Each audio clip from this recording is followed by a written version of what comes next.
Colours That Blind, Chapter 35, and Mbuya's story.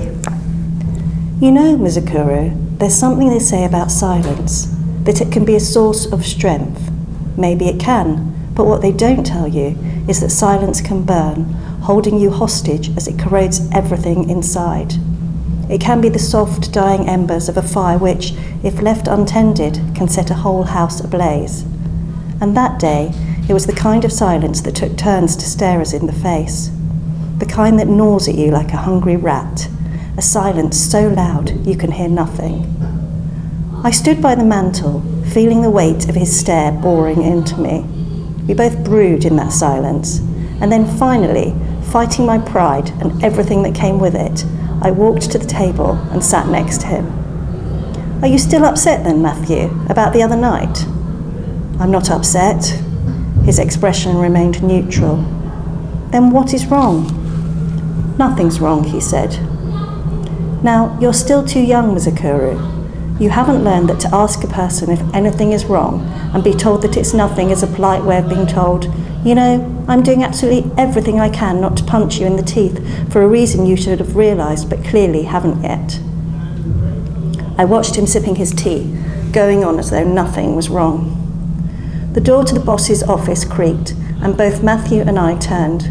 I immediately stood up, knowing that I could not be at the missus's table, sitting casually next to Matthew, as though we were equal. Wednesdays were meant to be peaceful days. Routinely, Matthew and Baba loaded the truck with sacks of tea, and Matthew would drive off to town. The missus always went to visit friends in Umtali, dropped there by the bus as he went to play cards. Then it would be just me, cleaning, cooking, thinking, mostly thinking. But since Philip had moved into the farmhouse, unpredictability had become part of the game. I nervously wiped the glass window of the cabinet next to the mantel. But even though I had made it back to the mantel by the time Philip walked out of the office, my heart still shook at the sight of the old man. Hand over his chest, holding a thick yellow envelope, head bowed slightly, and eyes looking down and avoiding me, and that same coffee suit. He lifted his head slightly, and our eyes met briefly. Vagua, I whispered, bobbing in respect. He nodded to acknowledge it, and immediately looked away. You can leave, boy, and don't spend that all on beer now, Philip said, drawing out a chair next to Matthew. My heart shivered, Muzukuru, as though there was a cold wind blowing in. Did Philip know, I wondered? What had the old man told him? Cousin, what do you have planned for the day, he asked. I was hoping you could come with me to Umtali to drop off the sacks of tea, Matthew answered. I continued to polish the mantel, watching their reflections in the glass window of the cabinet. Umtali, eh? Philip said, watching me.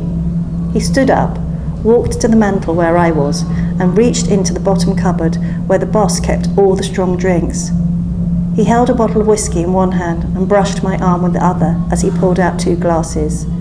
Cousin, a drink? He asked, his eyes still watching me, the way the leopard watches a kudu just before it pounces. And although I stayed there polishing and wiping, I was afraid, Muzukuru, afraid of the truth, because it is exactly as they say, that only the truth will set you, well, off to an early grave.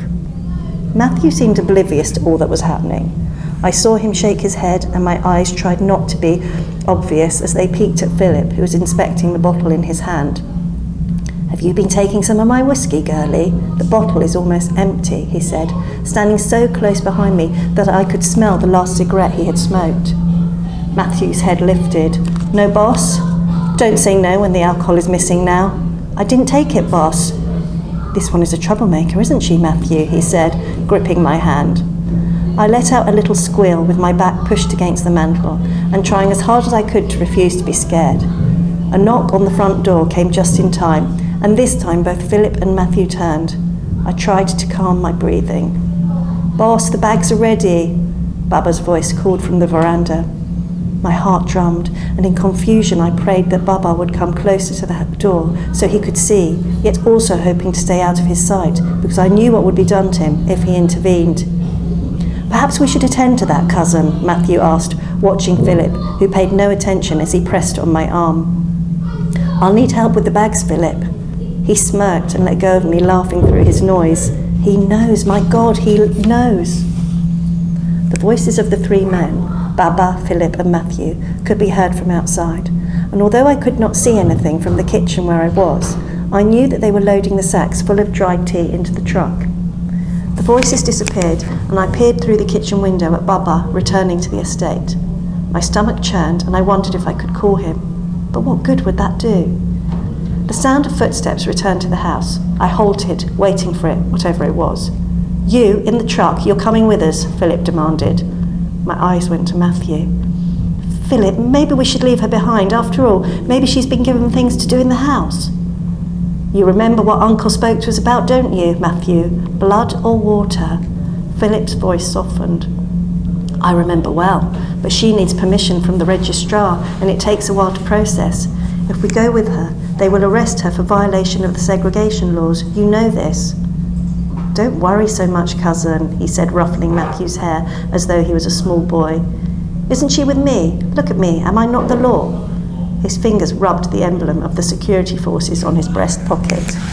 "I guess," Matthew said, nodding, apologies dancing in his eyes. "Now that's that sorted, why don't you get in the truck, hey girlie?" he said with a smirk. And again, Mzukuru, I was afraid.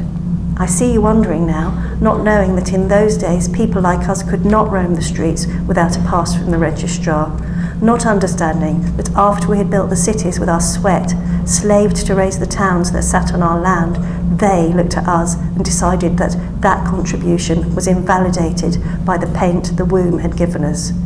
"You should smile more, girlie," Philip said as I passed him, heading for the truck. "You almost look as though something has been stolen from you."